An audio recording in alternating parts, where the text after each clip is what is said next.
Hey everybody, coming at you again with a car movie review after I walked to the movies today to see F1. Please disregard face stuff today.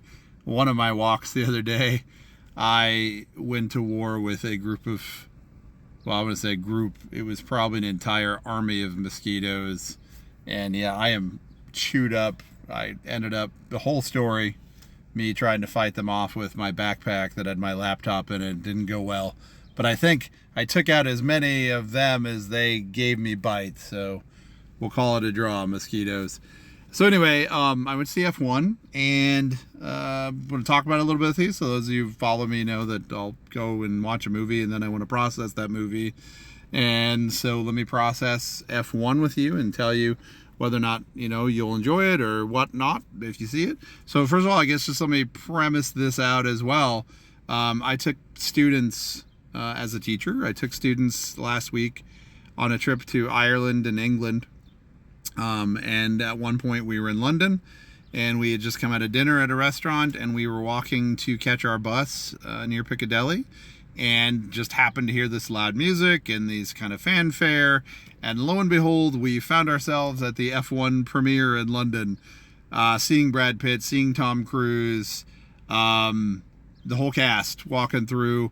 Jerry Bruckheimer, who I had no idea what Jerry Bruckheimer looked like till now. I mean, I've been growing up with Jerry Bruckheimer, and there was Jerry Bruckheimer. So that was pretty cool to see that. The crowd was okay and pumped about, like, we were super excited because there was Brad Pitt and there was Tom Cruise with Brad Pitt. And I don't know if they've been together or not since Interview with the Vampire, but there they were. And we were just like super excited. Oh my God, it's Brad Pitt and it's Tom Cruise.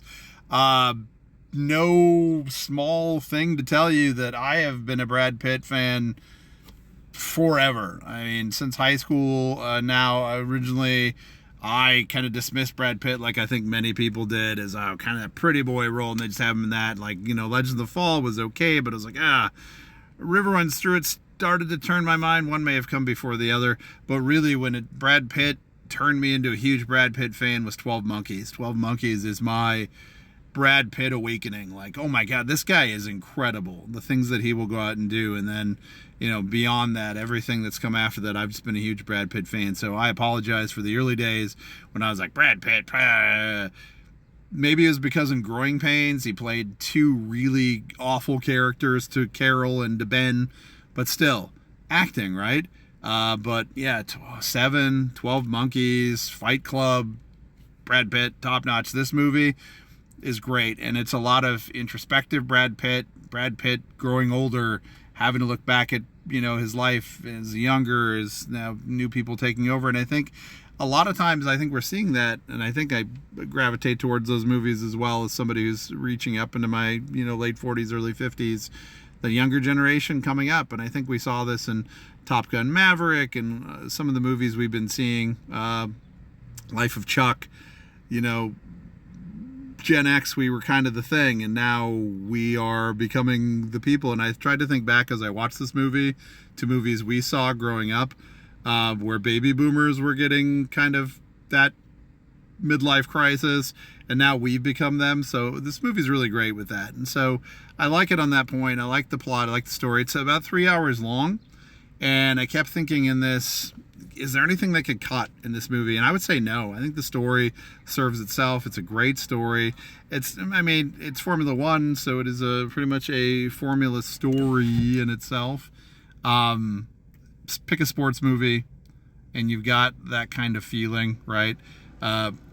Sports hero, down on his luck, has to fight himself, has to fight time, has to fight the up-and-coming person, management fight in management, between management, man versus nature, these type of things. It's all pretty much right. You see it in movies like Rocky, you see it in movies like Raging Bull, you see it in Moneyball, you see it in racing movies. I think the best comparison to this would be Days of Thunder, and I'm a huge Days of Thunder fan.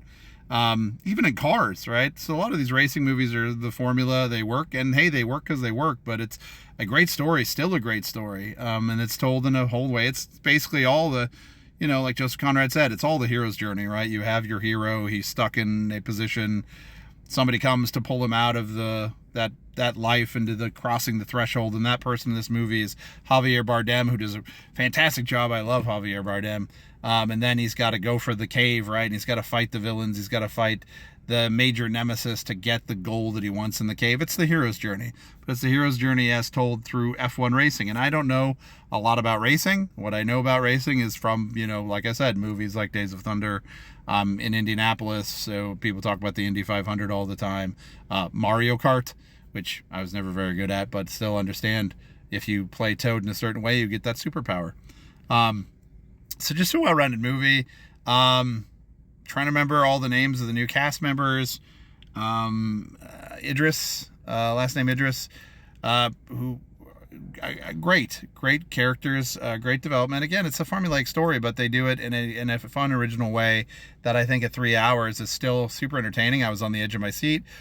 You can pretty much see what's going to happen. It's a movie, it's a sports movie, but you're still waiting, and you're like, oh, the suspense. It's great. It's a great movie, great action flick, great summer flick. Definitely see why it's number one. It's just fun to kind of unwind into it and let yourself go into it. When I was sorry on this again, when London, when we saw Tom Cruise and Brad Pitt, and we were going crazy, the rest of the crowd, the London crowd, was kind of subdued. We're like, it's Brad Pitt and Tom Cruise.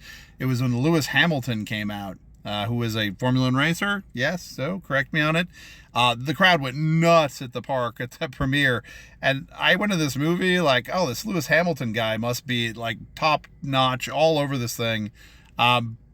So you see him, right? But he's not like a major role, but he must be the biggest thing in London. And I guess I learned from that as I was waiting to see him in this movie. Yeah, I liked it. I'd say, again, 3 hours goes by quickly. It's not The Brutalist. And as you know from all my reviews, like The Brutalist is my standard of movie that just makes me cry with how dry and slow it was. This is a 3 hours of fun. Brad Pitt, can't go wrong. I'm a huge fan of Carrie Condon as well, from Banshees of Inisherin and so forth. She does a great job. It's go see it. You'll like it. Go see it. Tell me what you think. Sorry this went on so long. I'm not a lot to say about the film and about catching it in London last week. So F1, go see it. You'll like it. Fun summer.